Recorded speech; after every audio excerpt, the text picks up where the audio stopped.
Great, thank you. I hope everyone's doing great. It's afternoon, mid-afternoon, pre-lunch. Everybody's hungry, so at least we decided that we'll wrap it on time. And the panel reads mobile ads and mastering the mobile advertising. Just look at the faces on the stage and the brands they represent. You couldn't have asked for better, right? Just the diversity on this panel is phenomenal. So really looking forward. So starting, I think, ladies and gentlemen, welcome to the Screen Age Conference 2023. Today, as we stand in a world dominated by screens and interconnected by digital realm, mobile stands as a big bang that started it all. The omnipresence of smartphones has not only revolutionized our daily lives, but also given rise to a sophisticated ecosystem of advertising within mobile. The focal point of discussion today is mobile marketing and mastering it. According to recent studies, mobile advertising is projected to reach $339 billion by 2023, with mobile devices constituting to almost 60% of digital ad spends. It all started with the use of humble SMS, and look how far we have come. I'll not delve too much into this introduction, and I'll quickly go to a very common question to set context for this panel. From almost 500 MB per month to almost 2 GB per day, the world has really moved on. What are your thoughts on this transformative journey over the last decade on just mobile advertising? And Shweta, I'll go with you because I'm just directly able to see you. Thanks for having me here, Nikhil, and looking forward to the conversation. I think there is all-pervasive transformation, we were chatting earlier. For a lot of us at Diageo, we call ourselves as not just about being spirits, but being at the heart of experiences, right? Anything that comes around our categories actually is an experience which involves yourself as a consumer and the multiples of your social engagement that you would interact with. So I think mobile transformation is core to how we see the world, how we are experiencing it, and how brands are making it not just one-way communication, but more about that. We will chat about that later. But to me and to the businesses and the brands that I look after, it has become imperative that mobile communication is all about multiplicities and managing conversations rather than just doing one-way down talking, as I would call it, from the past. So I think that's been hugely transformational for all of us as brands, and I think that's what I would love to hear my co-panelists also. Yeah, I think very interesting. I'm sorry, but I picked up that word down talking. Not in a very negative way, but I think I do remember my days at my marketing stints, and mobile marketing was new, social media marketing was new, and it was managed by a guy that guy, who nobody knew. And then suddenly social media became so important and e-commerce has become so important, and that actually takes me to you, Tejas, right? Performance marketing at Unilever, critical, I think, contributing, everybody's talking about it. And what's been your experience? And the question is generic, the first one, which is, how have you as an individual, as a marketer, seen the transformation over the last 10 years, whether it's at Unilever or just beyond as an individual? Yeah, spot on the that guy analogy, because when I started my career, it was about that guy only. And I wanted to be that guy. So let me say that.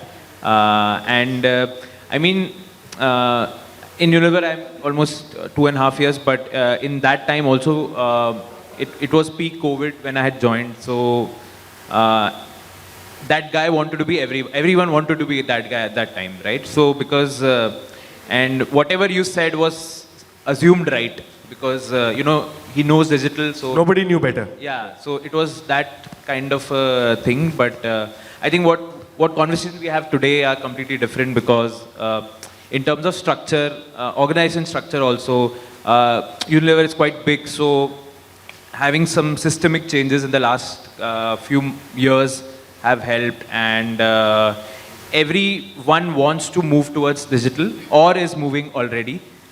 It is just that how the pace is. So for example, a digital first company will move faster, and we are still a general trade heavy brand or a company, right? So yes, the pace will always follow that. I think more from an organization lens, the changes have happened. I think media investments were very easy, like to pivot, right? It's just moving one Excel item to another. But more from the thinking point of view, I think that is still a long way to go, and the pace is there, but it's a catch-up job for all big brands. Yeah, I mean that's where it is. But I mean, once the muscle moves, it will be any moment. So I think yeah. for a role like yours as well, I think I keep calling this word regimentalization. I think 2 years of COVID, there is no looking back. There is a world pre-COVID, there's a mobile marketing world post-COVID, and I think we'll delve into it later. But Priyanka, you absolute legend. I mean, you've been with Colpal for a long time to really shed light on how do you see it? I mean, you've literally seen it transform with a brand at the time of transformation. So I would love to know your thoughts on this. So that's a good segue into what was going to be my spiel. But yeah, considering that I've been in the industry long enough, and there was TV, and then there was digital, right? So there was TV, which was all pervasive, and then digital happened, and then everyone was, okay, it's growing. And then it was mobile. So actually digital is equal to mobile. So the transformation really has been that you can't think of any digital channel, platform solution, be it, social to e-commerce, without having mobile as the fundamental sort of, point of consumption. And we are at a stage now, mobile, as everyone knows, mobile ownership is much more than TV. So clearly, that's really the transformation. For us, when we, look at either big brands, I mean, I'm fortunate to be in a company that has, widely used brands to also us being building premium segments and more niche segments. And for us to, find the right audiences, reach them with the right communication at the right touch and at the right moment are really the principles of us building memory structures and also sort of, building the consumer journey of building attention to driving them down the funnel and finally being at the, purchasing. So there are, in terms of what we have done, I think what are the key things that we look at right from, fit for mobile creative. I mean, the culture has shifted to only looking for things on mobile. If you're thinking social, if you're thinking even an e-commerce platform, a thumbnail to a banner to, we just look at mobile to, for the proof of concept of is it working.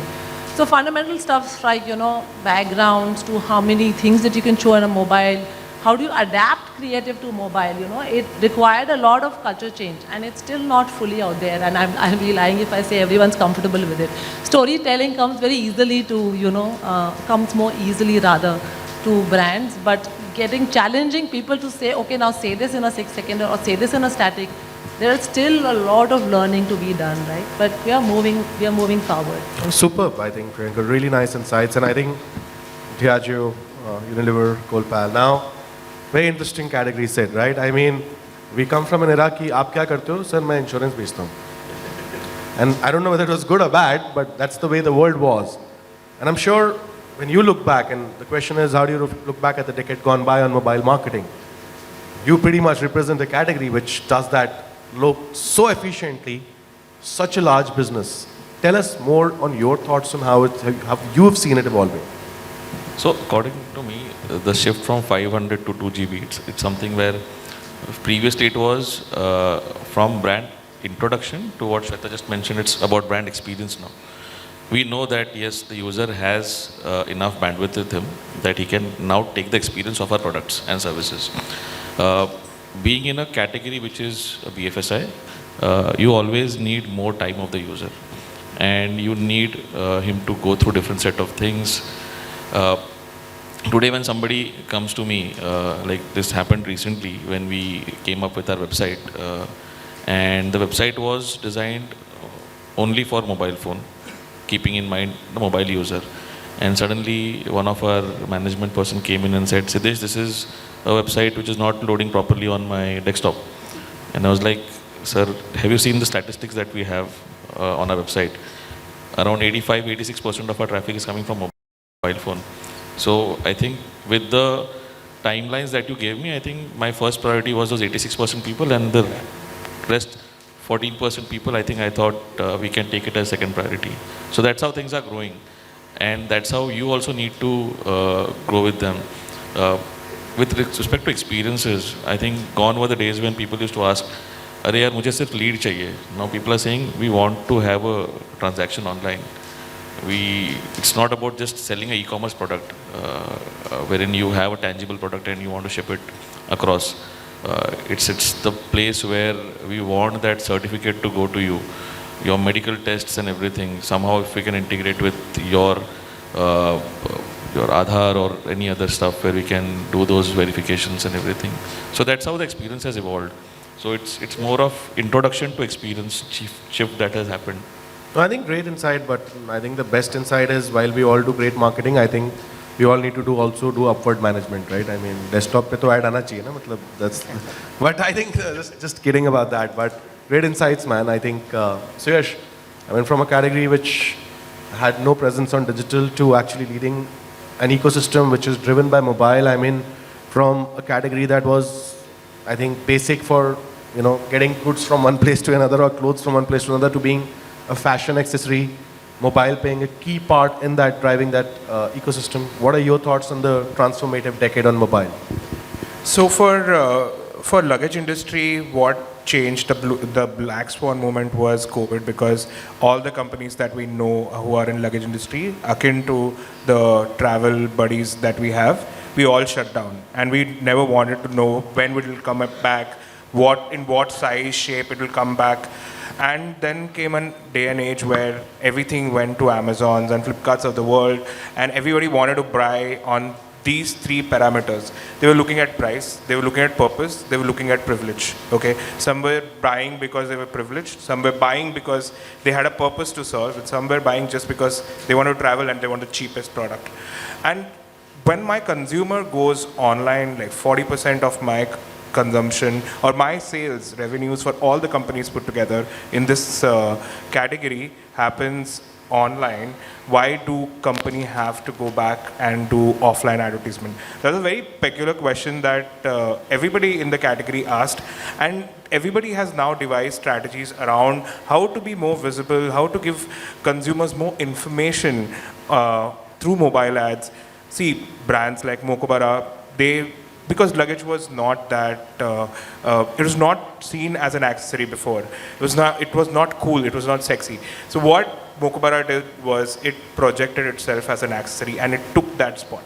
So now everybody in and around that ecosystem, like around that category, has taken a certain pivot and trying to grow on that. And all of this is not possible by releasing, like you have to understand the industry or the category is very small when it comes to revenue. And all of them cannot be releasing 5-6 commercials every year.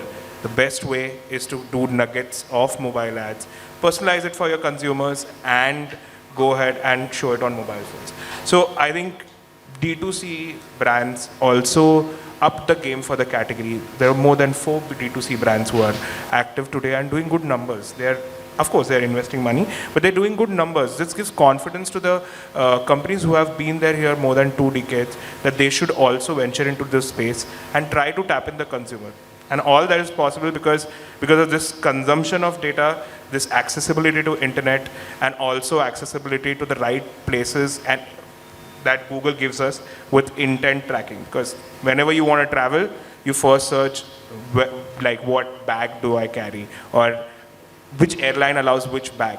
So that's how we have been very thankful to this growth in mobile, to some rapid growth in our penetration as well. Interesting you bring up this insight, right? I mean, I'll come to you. So being mobile first is clearly very important for every brand, right? Because that's where the screen of importance is, that's where the height of influence is. But if you look at it, when the user is searching for the size of the baggage, and that's where the disconnect happens. Like we come from the era of search and discovery. Oh, laptop pe gaye, I have to go to Timbuktu. I will say Google, go to Timbuktu, there will be 5 sites, I'll click on it. There's a very stop search and discovery. But if you look at the mobile user and the app habitat, that says if I want to search for a trip, I will actually go to Make My Trip. I want to buy a rocket, I will go to Amazon. I want to buy a lingerie, I'll go to Clavia. I want to buy something, direct app engagements, right? And if you look at the mobile web time spent, it's negligent across so many categories. I mean, across, right? So exciting, that insight that you brought up, because I think at the end of the day, we are marketers, and insights is where strategies are coming from, right? I'll come back to you on this. Let's double down on this. What are your thoughts on the year gone by? And you can take my mic. Okay. Thank you, first of all, for having me on the stage, because I find like an odd man out with all the brands having there and the ad tech team out here. Yeah, that's why I think we have both on this side of the panel talking to all of them. So as we been growing in the ad agency stages, and when I've been doing the media planning for the last few years, the last 5-6 years when we think of the brands, the main thing that we think is how much of mobile do we put on it? Like 90 to 95% of our media planning actually goes around the mobile, what interactivity can be done and all of that. And especially we try to educate the brands to understand the importance of mobile and what all things they need to tap onto the mobile. Like how Priyanka was saying on the creative aspects, trying to build gamification ads and keeping the user's engagement is very important on the mobile, because the attention span on mobile is very less. People keep scrolling, got used to social media and all of that. So whatever ads even the brands are showing, they need to ensure that it's interactive, it's engaging, it's maybe a little small game, it's kind of give outs that they actually plan, all of that. And also the brand should ensure that, because a lot of cross device is happening, like Siddesh was saying about not giving the importance to website. I know that given the timelines it was tough, but across the mobile, tablet and all of the devices, I'm talking about the ads. The ads should be loading properly, and especially if you're targeting a campaign for tier 3, tier 4 cities where the data is, the speed is low, you need to have fast loading ads that will actually try to show up quickly and try to take to the landing page quickly to do that. And the other aspect that we try to let the brands know is about the ad fraud that happens. Because there have been a lot of ad networks out there in the market trying to make out of this, but there are beautiful tools out there as well, trying to understand and analyzing each of the impression, where it is going, how much is getting served to a bot, to a human, and the detailed conversion trackings that we can actually find and figure that out is fantastic out there. So the brands should be leveraging on each of the aspects, from the creative building side, trying to be different and trying to have those impactful ads, and then the insights, like what like VIP is doing about the insights. They need to understand the insights and then respond, because there shouldn't be any ad fatigue, like the repetitive ads that come across. And again, like I said, the ad fraud should be removed and all these kind of things. So that's where the brands should be stepping in, and there is a huge opportunity out there for the mobile. Superb. I think, being conscious of time, the panel reads mastering the mobile ad strategy. So I picked up some use cases for each of your brands, and I thought, let me ask you questions, because they are memorable, they are classic, they are some of the best things that were done this past year. Love to know a quick snippet of what it was, and I think let's start with you only because you're talking about AI and personalization, Suyash. So VIP is strategically leveraging AI beyond personalization to strike a chord with the target audience. Can you talk about this thought process of where this ideation came from? How are you using AI to drive certain initiatives? Where's next? And how has it sort of resonated with your brand? Tell us more.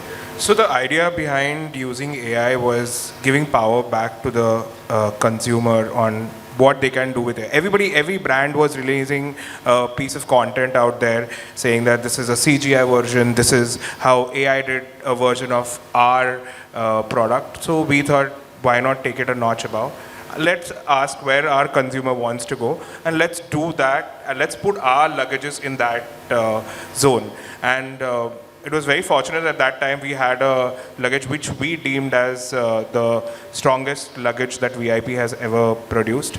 And we were just thinking around the corner, what was the occasion that we have to leverage? And World Tourism Day was around the corner. And we said, this is the perfect moment where we give the consumer an option, just decide where you want to see our luggage.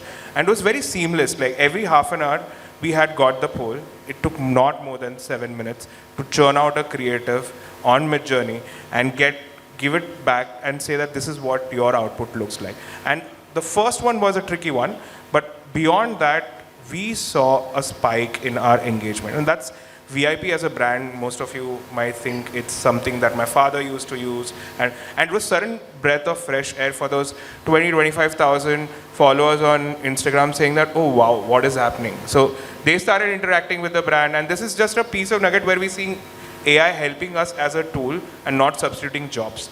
So for us, getting the insight beyond our realm or understanding and taking it to a finer piece and occasion and dialing it up with the brand presence is what we are doing. That's what travel also does. Gives you experience that you never thought of, and that's how we are getting it to our consumers through AI. Superb, man. Really, really interesting to know that. Shweta, firstly, congratulations on the success of the walking anthem. I think it's phenomenal. I saw it and it was just incredible, the stuff that, as a category like yours, which has challenges from an advertising standpoint, to do something like that. Beautifully penned by John Legend. Can you tell us a little bit more about this and the audience a little bit more about it? And if you haven't seen, guys, you should really Google it. Yeah, I'll just take a minute to catch you up on the context of that. I think for most of you in the room, what does keep walking mean is something that has been synonymous, it has been part of your memory structure. And we realize that as India is one of the youngest legal drinking age country in the world, we realize that to this generation, which is mobile forward, content forward, consuming content by the minute, how do we tell them that keep walking is this quintessential rallying cry to progress? And it has contemporary relevance as it had 20 years back that it got created. And that's when we said that you have a legendary EGOT creator like John Legend. And how do you create the spirit of community collaboration? And then that's how we got Raja Kumari, who is a legend. I would call her legendary by breaking many, many norms. And how our brand actually became a catalyst of getting these folks together, along with Hanif, who's doing phenomenal stuff on democratizing art. And then we said that how do we make a content-forward piece that kind of gives this new meaning to keep walking.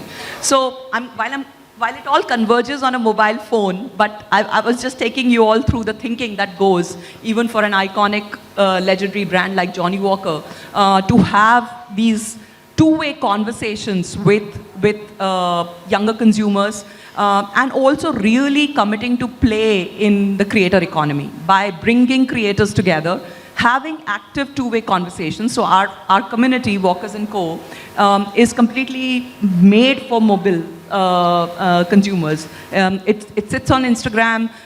There is content coming in. I started with the anthem, which was the Keep Walking anthem. And I was sharing with this group earlier that it actually broke all records of long-form content because the 2.5-minute anthem video it has broken all engagement records for anything done in this category.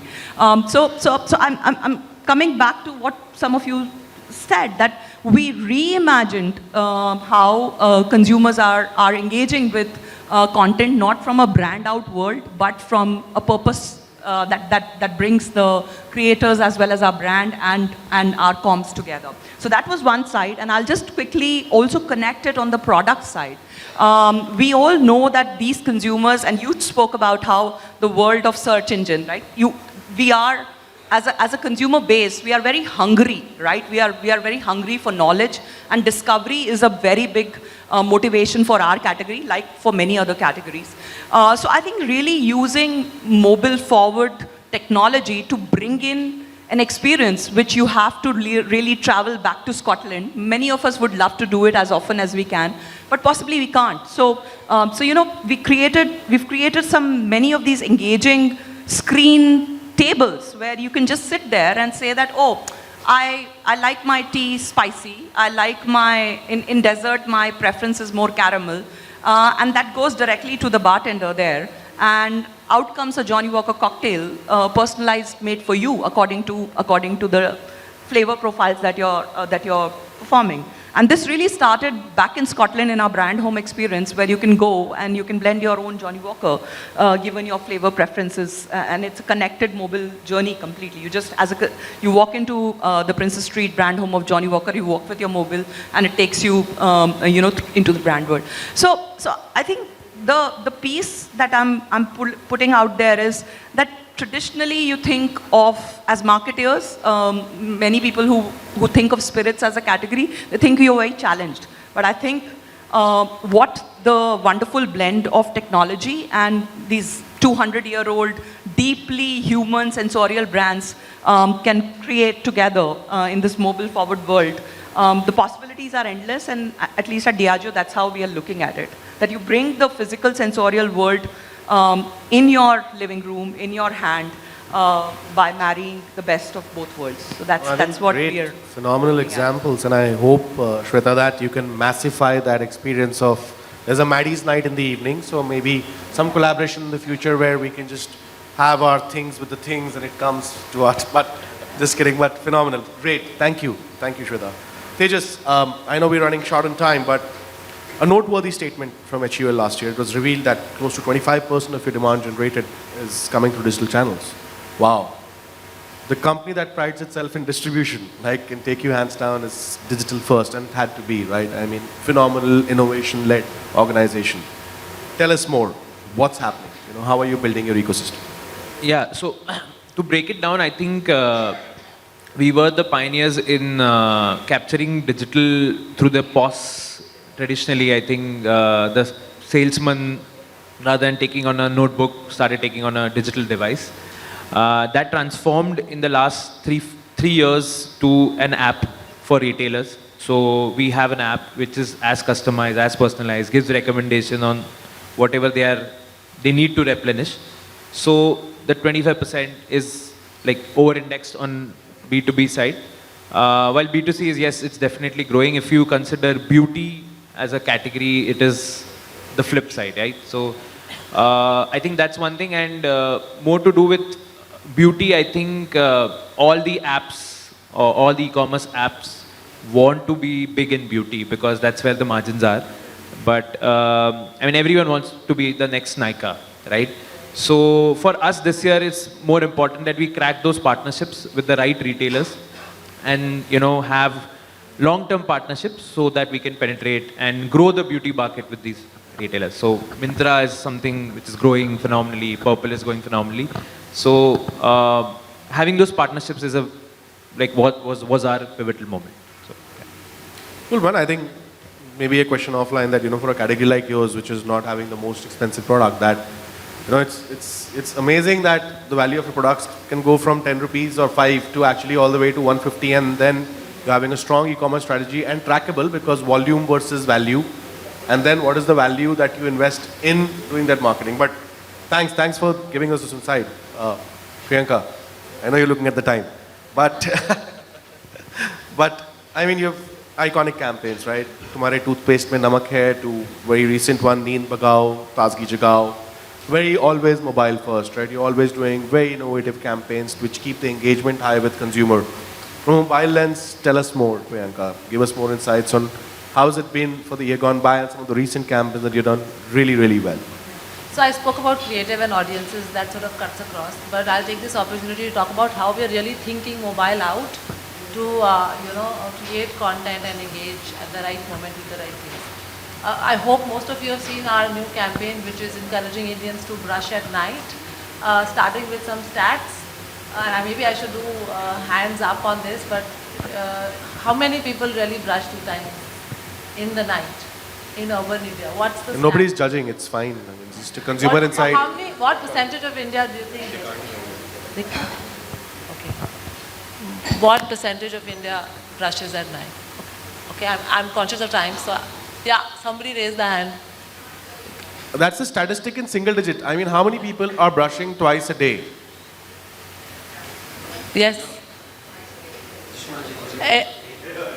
Yeah, it's almost gone to 11%. But No, yeah. so okay, it's 20%. So 80% of Indians in urban India do not brush at night, right? So if you've seen the thing, but everyone loves sweets. We know India is a country full, with a huge love for sweets. And the really insight was that people put sweets in their mouth in the night before sleeping versus toothpaste, and we use that to encourage people to brush at night. And as we are building on this idea, it's a recently launched campaign, and it's just the beginning of our initiative to try and get people to cultivate better oral care habits. Now, through mobile, we are looking at how do we really identify moments where people are consuming sweets or ordering sweets. So, for example, in partnering with Swiggy, when people order between 8 to 10 and then cracking the code of when people order sweets, how can we remind them, about brushing at night?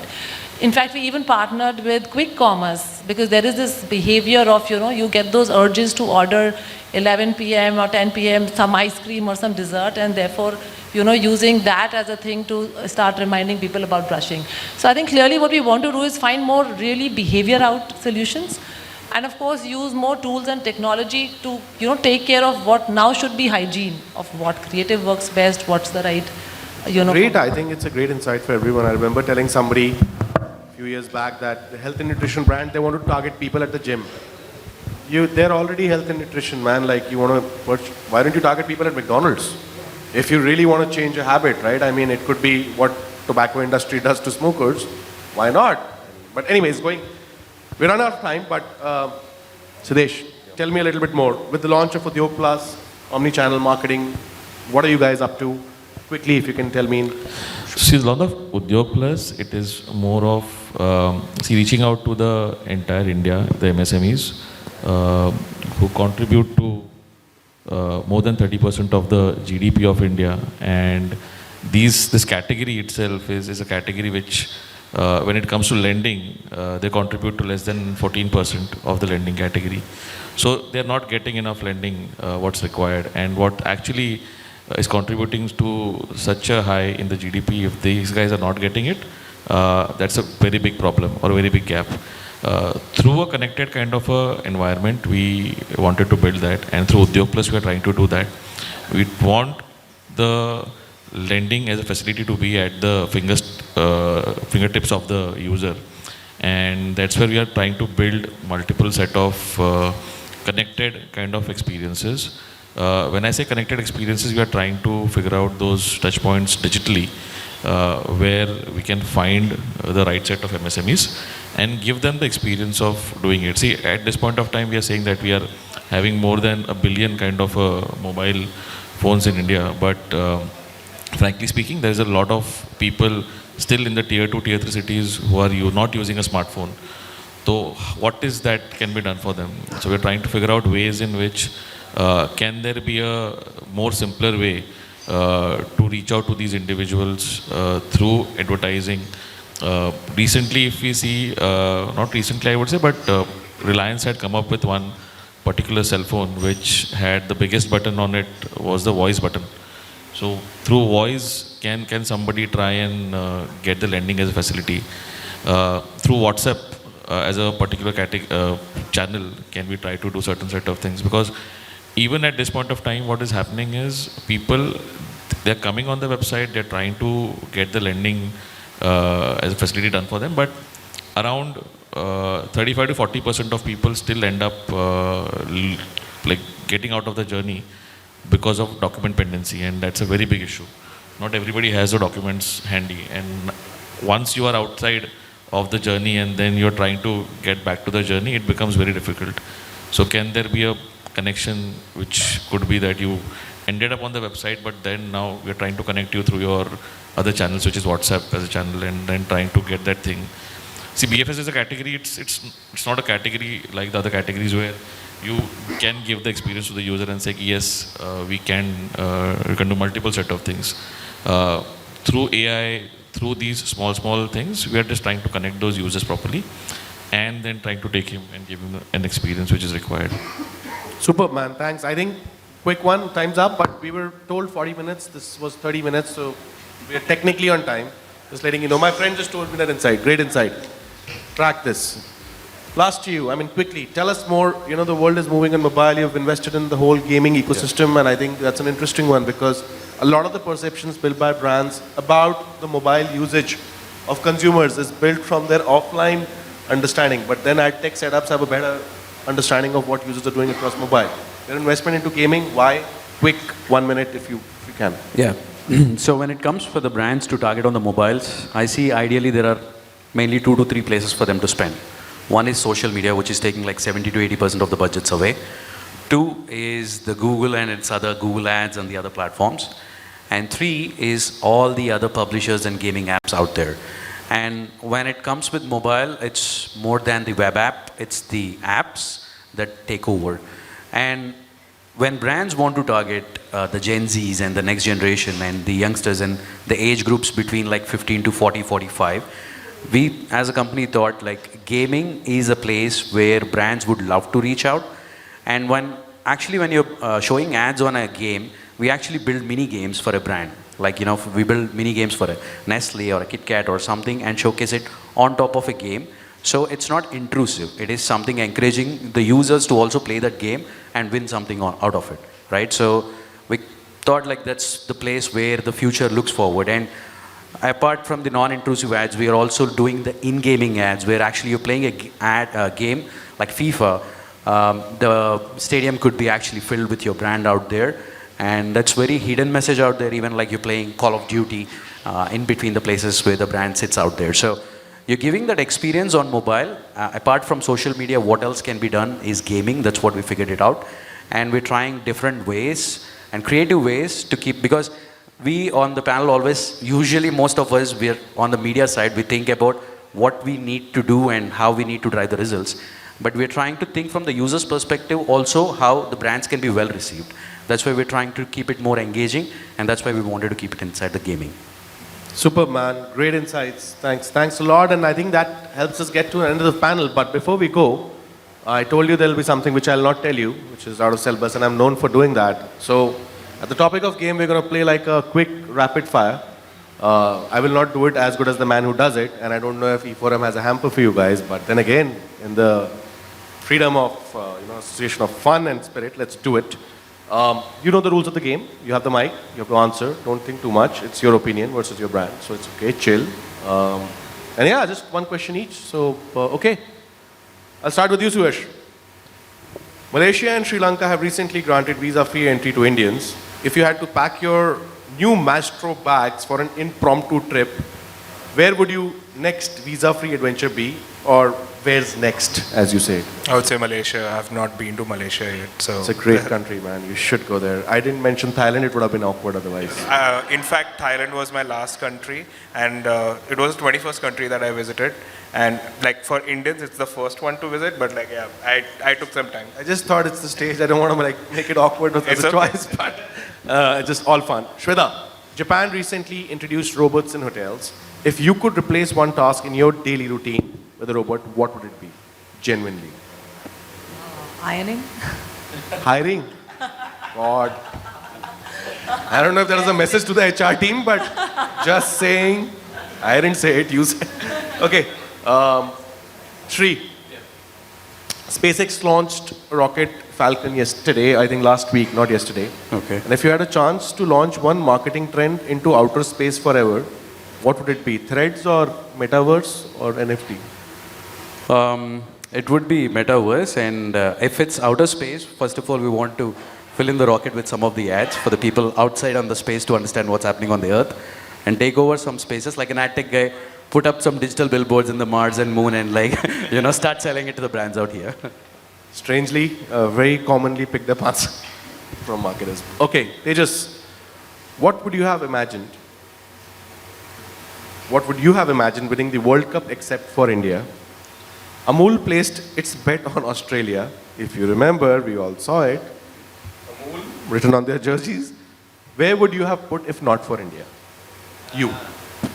Personally, I would have put on Australia itself. Amul, HUL. Awkward. Lot of money for Australia, but yeah, just fun again. Sid, what would you rather, that's the question, be the next wildcard entry in Big Boss or take a lie detector test? Wildcard entry Lie is better. detector test. Wildcard entry is better. I agree. Marketing is a tough job. Priyanka, last but surely not the least. Colgate is known for its versatile uses beyond oral care. What's the quirkiest and the most unusual Colgate hack that you have either heard or personally used? Colgate hack. Yeah, I mean, it's not just used for brushing your teeth, right? I hope you know Yeah, that. well, lots of people would have seen the hacks, right? But I think the most often one is to clean silver products with a Colgate toothpaste. And the other one is to use it for burns. If you get burned and you push the Colgate strong. Burns and silvers, if in case you guys didn't hear it, and if you have good sneakers, Colgate. Just say. But yeah, I mean that. What are you talking about? You didn't know this. This is like the most Instagram thing ever. Yeah, But it's the most. But that concludes us, guys. I mean, please feel free to meet these absolute legends offline or at the coffee area if you want to, and if you have more questions. That's all us. Thank you so much. Thank you, guys.